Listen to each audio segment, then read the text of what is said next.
Hi friends, ఈ వారం జీకేలో మనం దీని గురించి తెలుసుకుందామా మిత్రమా? ఏమిటది? భూమి మీద మీరు ఇప్పటిదాకా ఎన్నో అందమైన మనము నేను అందరం అందమైన జలపాతాలు చూస్తుంటాం.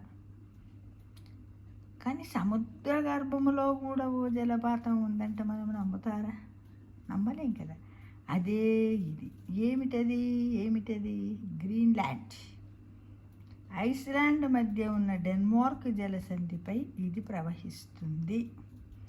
సముద్రములోని ఈ ప్రాంతములో చల్లని నీరు వెచ్చగా మారి ఏకంగా 448 మీటర్ల వెడల్పుతో విస్తరించి 3500 మీటర్ల లోతుకు దూకుతుందంట. అంత లోతుకు నీళ్లు దూకుతాయట.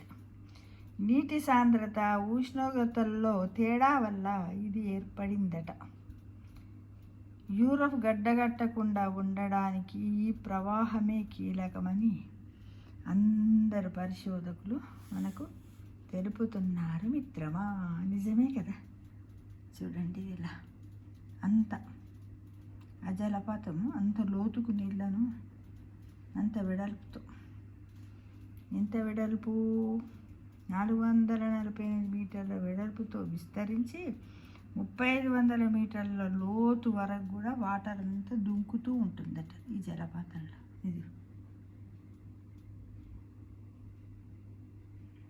ఇది ఎక్కడుంది మరి?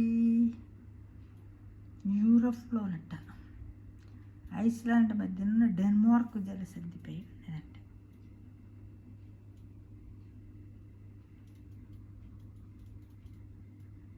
చూడని వాళ్ళు ఎవరైనా ఉంటే చూస్తారని మనం చూస్తామో లేదు కదా.